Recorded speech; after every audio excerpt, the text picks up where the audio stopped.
You know, it's always interesting to wonder what could have gone differently about a movie, what actors they could have chosen for certain roles instead of who they actually ended up casting, what if they had gone with a different director, and so on. It's why I find unused scripts so interesting, because those are huge examples of what if, especially if the unused script in question happens to go a completely different direction from the source material if it's adapting something. So, let's talk about Holes.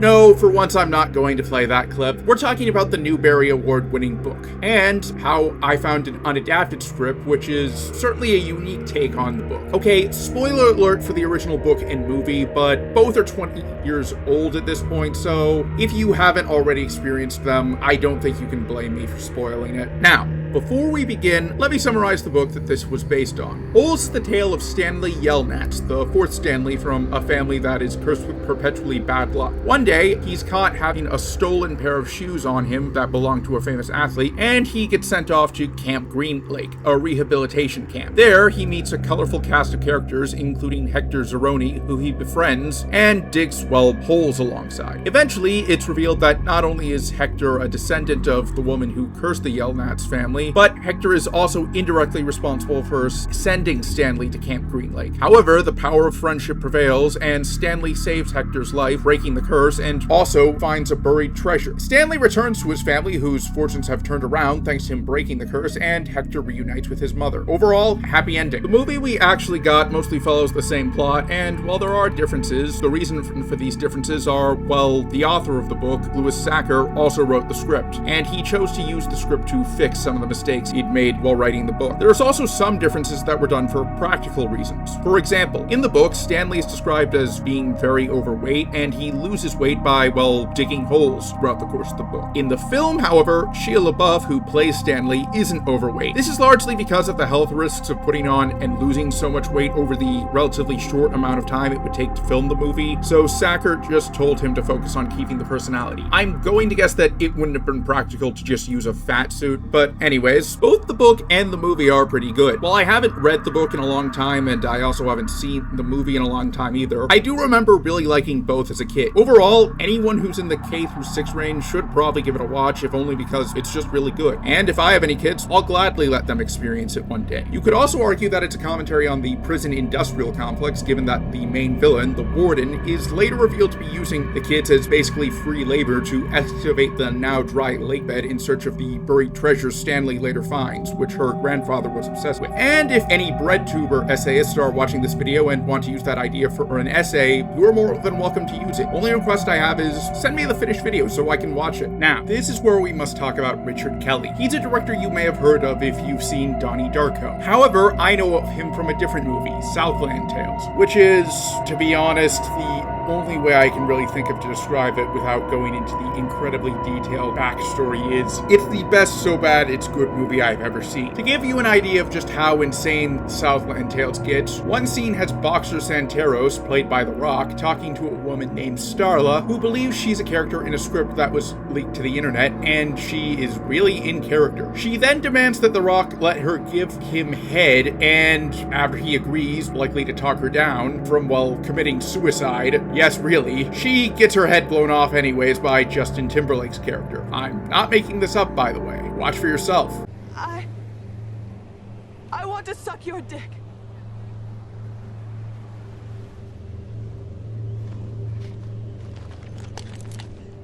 If you don't let me suck your dick, I'm gonna kill myself.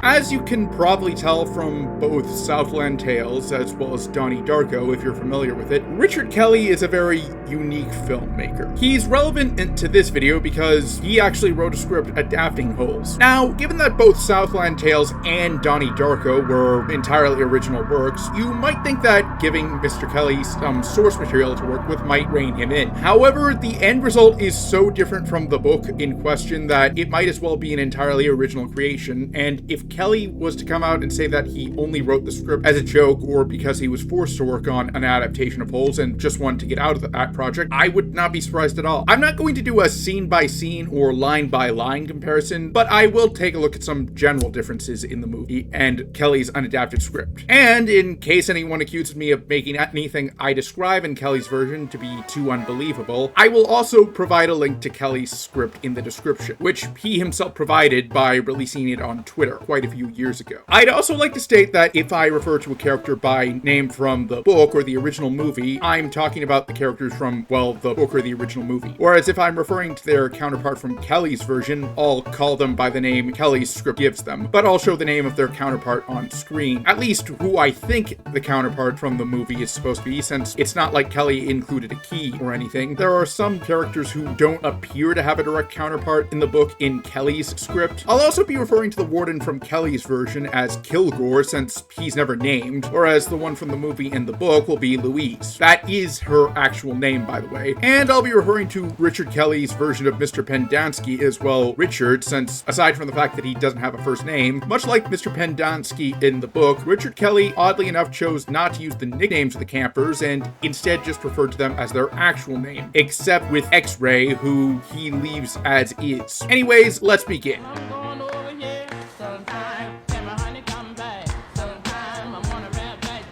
Now, the first difference you'll notice between the book and Kelly's script is the main character. In Kelly's script, the main character's first name is still Stanley. However, the last name is different. Before we go any further, you might wonder what the name Yelnats is supposed to mean. And you can probably already notice this if you just look at it for a few seconds, but Yelnats is just Stanley backwards. Basically, Louis Sacker used it as a placeholder, but couldn't think of a better name, so he kept it as is. And in fact, he actually made it a plot point, and I'd argue it adds to the charm of the book. Richard Kelly's script, on the other hand, features Stanley Kramer.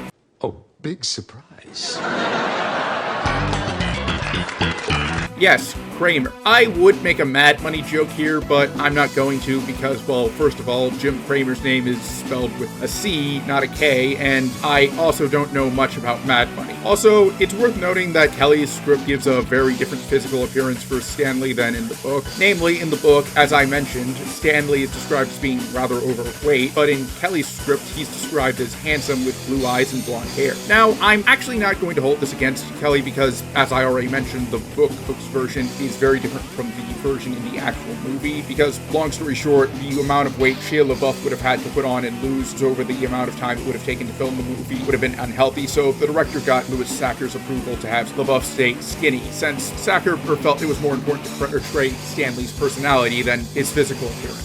Another difference is the main character's family. In the book and the finished film, Stanley Yelnats is an only child whose family is present and in his life. At least, they're in his life before he's taken away to Camp Green Lake, obviously. In the movie, his grandfather, Stanley Yelnats II, is present, and while he's not present in the book, given that Stanley Yelnats is stated to be the fourth person in his family with that name, he did still exist. It's just that he likely passed away before the start of the book in the book's continuity. Overall, pretty simple and not much you could really mess up with that or misunderstand. In Richard Kelly's version, Stanley Kramer is actually separated from his parents early on in the event that turns Texas into a post-apocalyptic wasteland, and instead of being an only child, he has a younger sister named Rebecca. I'm not going to mention what happens to Rebecca right now, but I'll bring it up later. Yeah, this movie is in general a lot darker and a lot edgier than the source material or the movie that actually got made, to the point that I would actually bet money that if Kelly's version had actually been adapted, it would have been rated R, if not NC-17, if it had actually been made. And keep in mind,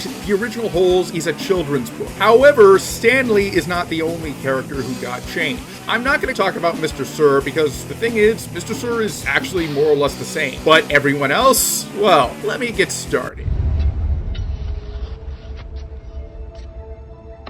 I'm tired of this, Grandpa. That's too damn bad! You keep digging! Well, excuse me. You'll peg me one day.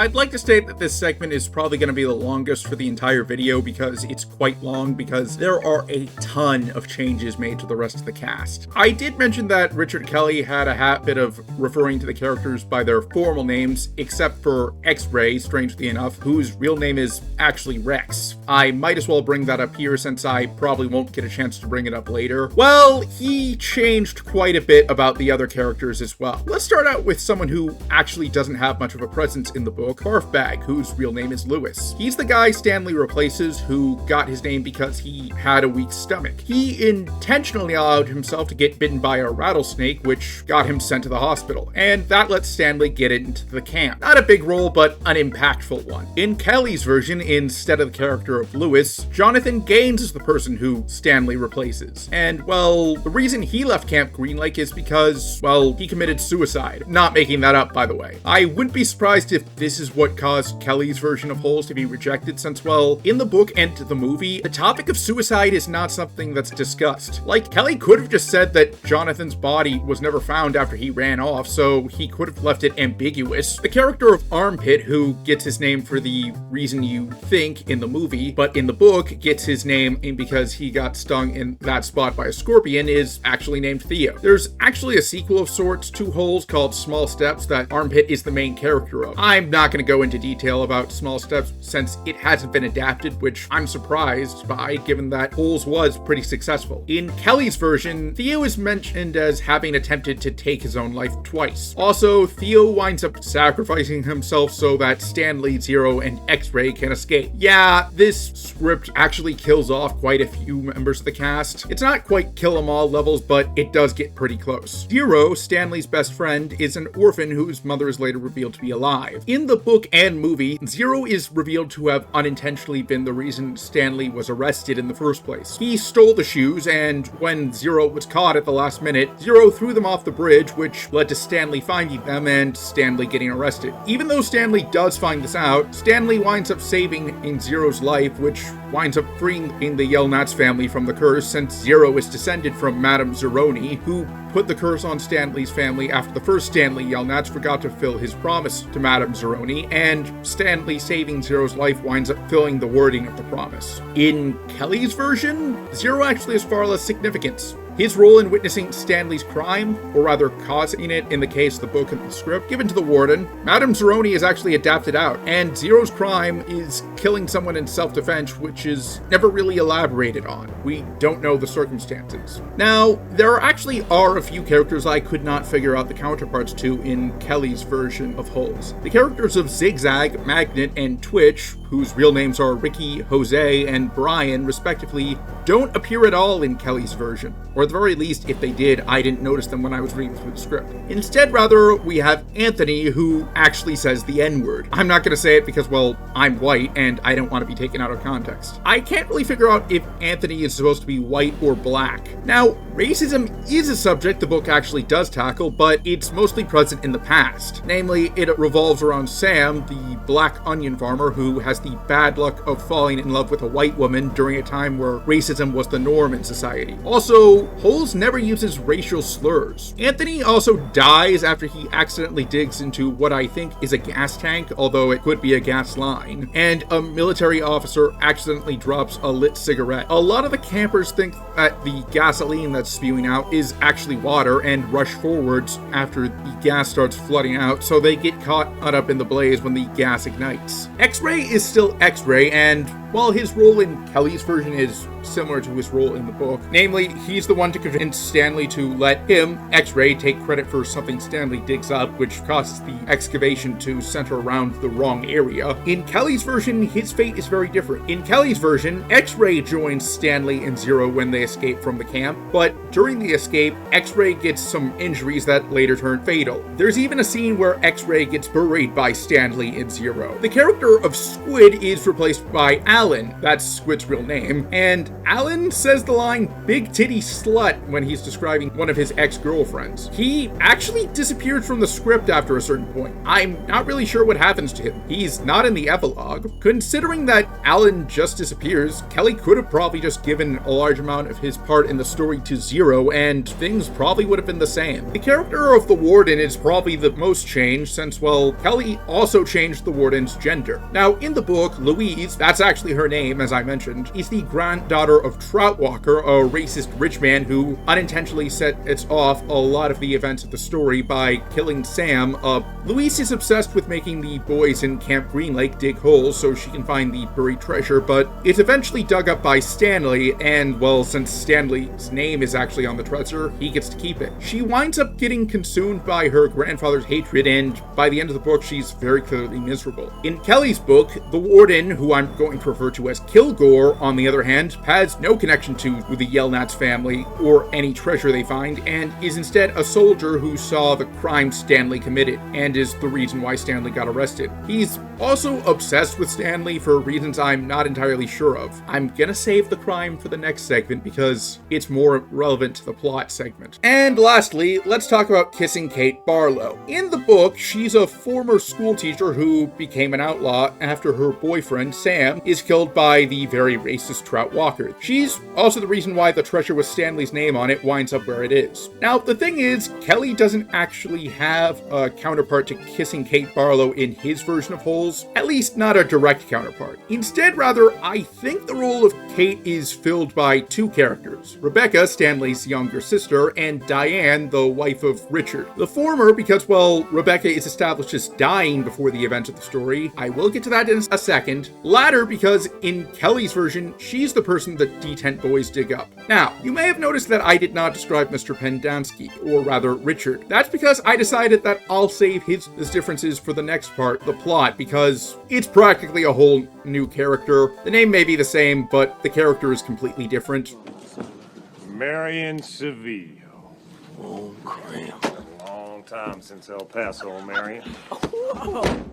You're in violation of your parole carrying this weapon. Before we talk about how different the plot is, you may recall how I brought up another one of Kelly's films in the beginning of this review, Southland Tales. Well, I'm bringing that up here because quite a few of the ideas in that film feel like they were recycled from Kelly's script of Holes. A very prominent example being the fact that in both Kelly's script of Holes and Southland Tales, Texas is nuked, and both stories take place in an authoritarian post-apocalyptic wasteland. Another reason is, well, both have rather high body counts. While in the original book of Holes, people do die, it's only in the past. Kelly's version has a higher death count in the present compared to the book, which had a present death count of, well, 0. As I mentioned, it's not exactly a kill 'em all ending in Kelly's script, but it's still much higher than the base book. Now, the book has the Warden using the boys to dig for treasure. This is something that Kelly's version keeps, but the treasure in question is quite different. Rather than being, well, you know, what you would think of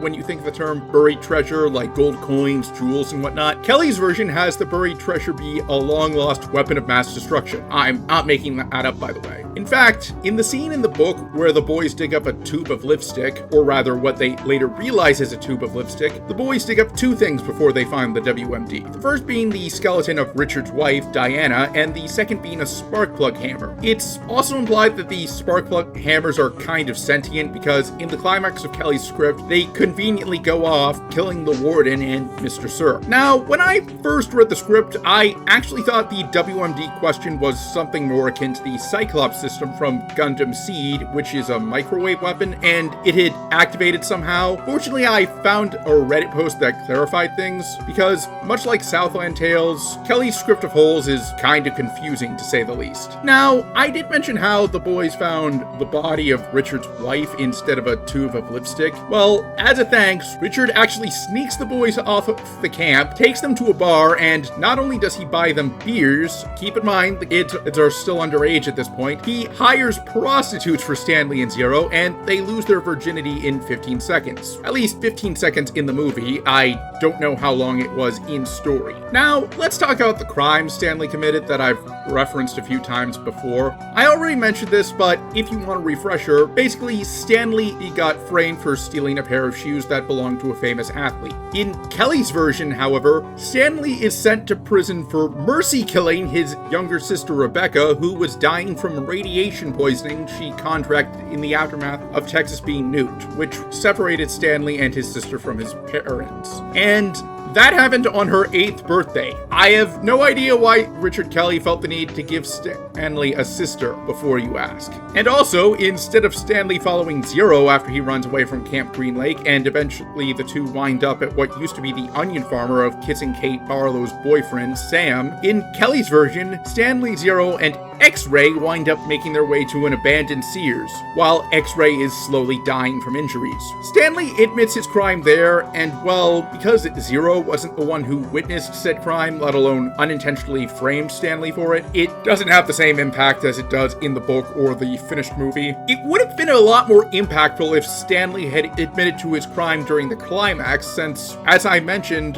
the warden was the one who saw Stanley mercy killing his younger sister. Speaking of the climax, in the book, Stan, Enley, and Zero dig up the treasure, which they eventually find, and after going back to where Stanley first dug up the tube of lipstick, and well, Mr. Sir and the warden attempt to take the treasure from them. Unfortunately, the cavalry in the form of a lawyer, or who's representing Stanley, arrives, and well, because as the warden, among other things, destroyed the files on Zero, and everyone realizes, wait, this camp's actually just using the kids for slave labor. The camp gets shut down, and Stanley, he doesn't allow the warden to see what's in the buried treasure. In Kelly's version, what happens in the climax is, well, Stanley and Zero go back to where they dug up the first spark plug hammer and find the rest of the WMD. Mr. Sir and the warden and then show up, and it's revealed that the warden saw Stanley mercy kill his younger sister. But then, in a series of very confusing events, the spark plug hammers go off, killing Mr. Sir and the warden, and Mr. Pendanski shows up to basically save Stanley and Zero. And there's also the very different conclusion in Kelly's version. And now, I already mentioned what the conclusion to the original story of Holes is, but if you need a very short refresher, Stanley's family is now experiencing good fortune, both because of the treasure Stanley found and also because the foot odor remover that Stanley's dad had been working on is finally able to work since he finds a working recipe, and Zero's mom is reunited with Zero. In Kelly's version, the film ends with Stanley, Zero, and Richard gathering all the spark plug hammers to the WMD, putting them in a duffel bag, and dumping them in the ocean. So yeah, Stanley and Zero are not much better off at the end than they were at the start. For comparison's sake, Mr. Pendanski ends the story being arrested.